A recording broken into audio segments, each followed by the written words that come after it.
Bonjour, bonjour. Nous allons corriger l'exercice 75. Prenons connaissance de l'énoncé. Pour confectionner des rideaux, Anne dispose d'un grand carré de tissu de 4 mètres de côté. Pour le rideau de la salle de bain, elle a besoin d'un morceau carré de 3 mètres de côté, comme le montre le schéma ci-dessous.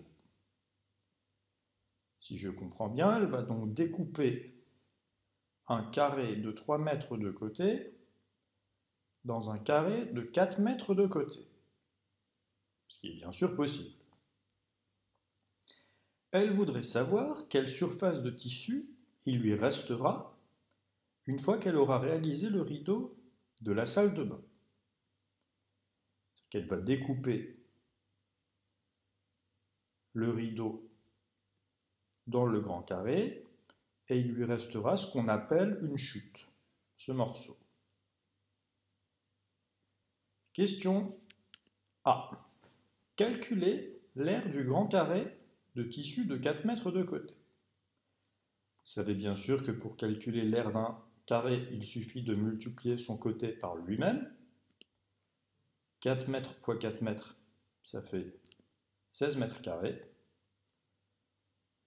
L'aire du grand carré de tissu est donc de 16 mètres carrés. Question B. Calcule l'aire du rideau de la salle de bain, représenté en rose. C'est aussi un carré, mais de côté seulement 3 mètres. Son aire est donc donnée par 3 mètres fois 3 mètres, ce qui fait 9 mètres carrés. Question C. Déduisant la surface de tissu qui lui restera une fois le rideau réalisé. Elle part d'un morceau de 16 mètres carrés. Elle enlève 9 mètres carrés pour faire son rideau. Il restera donc 16 mètres carrés moins 9 mètres carrés, c'est-à-dire 7 mètres carrés de chute de tissu non utilisé. Question D. Fais un schéma représentant la situation sur laquelle 1 cm correspond à 1 mètre. Colorie la chute en bleu. Alors, on commence par dessiner un carré de 4 cm de côté.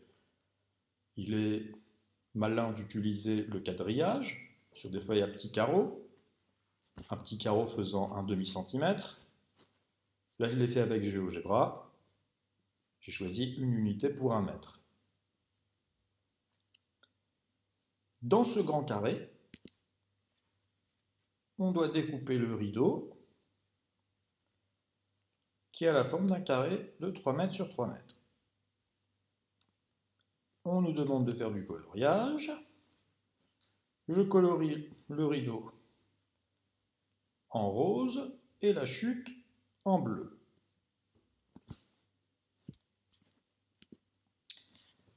Adrien remarque qu'en coupant la chute une seule fois et en recousant les deux morceaux, il peut faire un rectangle.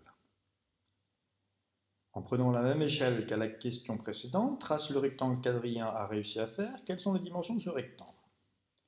Alors, Adrien, il a par exemple découpé comme ça.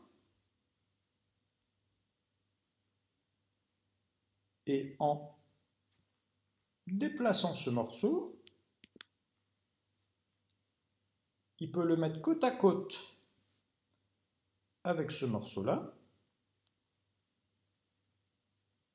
qui se mettent bien côte à côte correctement. Pourquoi? Parce que cette longueur est bien la même que cette longueur, et la même que cette longueur-ci. Si vous voulez le justifier, ce que vous pouvez faire, c'est dire que cette figure est symétrique par rapport à cette diagonale. L'image de ce segment dans cette symétrie est ce segment. Une symétrie axiale conservant les longueurs, cette longueur est bien la même que celle-ci. Vous pouvez aussi tout simplement constater que cette longueur fait 1 mètre, cette longueur fait aussi 1 mètre, ce qui permet bien d'accoler les deux morceaux.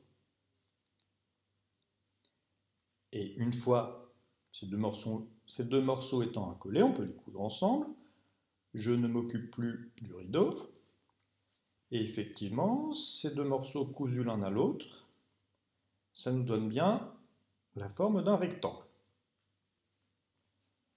Quelles sont les dimensions de ce rectangle? On peut les lire sur la figure. Cette dimension-là, c'est 1 mètre. Et la longueur, 1, 2, 3, 4, 5, 6 et 7 mètres. Les dimensions du rectangle sont donc 1 mètre fois 7 mètres. Calcule l'aire de ce rectangle.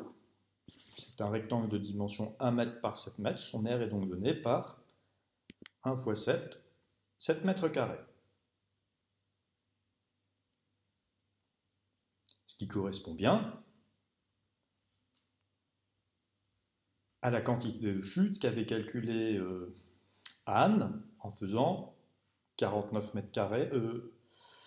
Qu'est-ce qu'elle avait fait? Elle avait fait 16 mètres carrés moins 9 mètres carrés et ça lui avait donné 7 mètres carrés. Adrien, en faisant autrement, en découpant en découpant la chute en 2 morceaux et en accolant les 2 morceaux, il a aussi obtenu une chute de 7 mètres carrés, ce qui est normal puisqu'il s'agit de la même quantité de tissu, c'est la quantité de tissu non utilisé. Alors, en réfléchissant, j'aime beaucoup ce début de question. En réfléchissant aux méthodes d'Anne et d'Adrien, complète les égalités suivantes. Le but de l'exercice est en fait de vous faire découvrir une identité remarquable très importante. On va voir ça. Je prends 2 carrés. Un grand carré de côté A, peu importe quelle est exactement la valeur de A. Un petit carré de côté B, peu importe quelle est la valeur exacte de B. Et la question qu'on se pose, c'est comment exprimer l'aire qu'il y a entre ces 2 carrés, c'est-à-dire la différence d'aire entre le carré de côté A, le grand carré, ici en rouge, et le petit carré de côté B en noir. Comment peut-on exprimer l'aire de cette chute en fonction de A et B? Si on fait comme Anne, c'est l'aire du grand carré moins l'aire du petit carré, c'est-à-dire petit a au carré moins petit b au carré. Maintenant, faisons comme son camarade,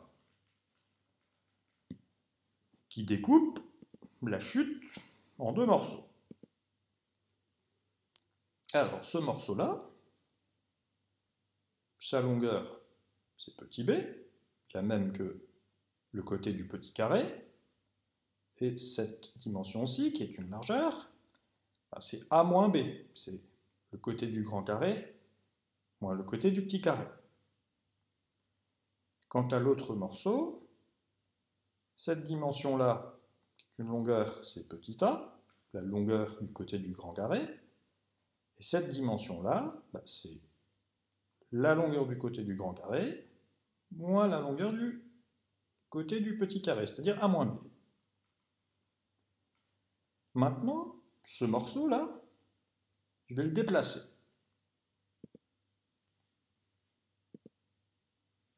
Et je l'accole à ce morceau.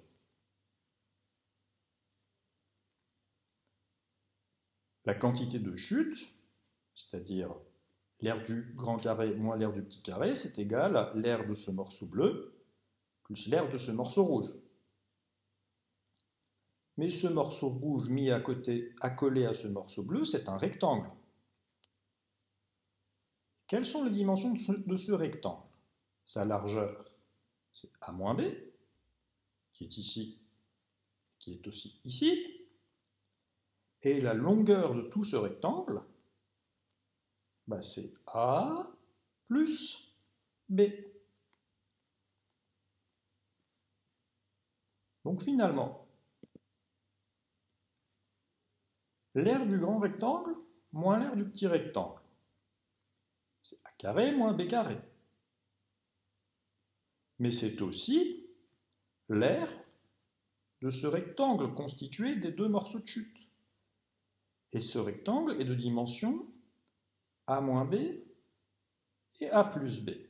Son aire est donc égal à a moins b fois, entre parenthèses, a plus b.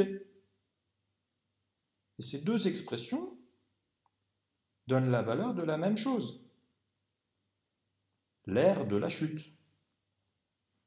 Les nombres a et b,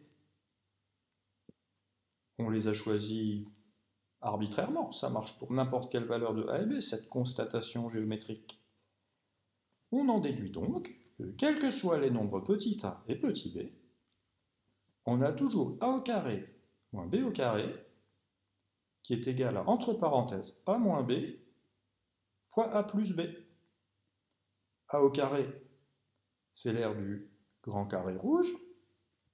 Si on enlève moins b carré, c'est-à-dire l'aire du petit carré noir, et ça c'est égal à la quantité de tissu restante, et c'est aussi égal à ce bout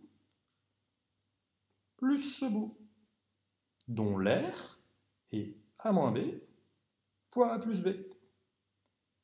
D'où cette identité remarquable très importante que vous réutiliserez notamment en troisième, au lycée et même au-delà, que vous pouvez apprendre par cœur, a carré moins b carré égale a moins b facteur de a plus b. Vous voyez qu'ici il s'agit d'une différence de 2 carrés. Revenons à l'énoncé. On nous demande donc de compléter les expressions suivantes. 4 fois 4 moins 3 fois 3, ça correspond à l'aire de la grande feuille de tissu moins l'aire de la petite feuille de tissu. On sait que ça fait 7 mètres carrés.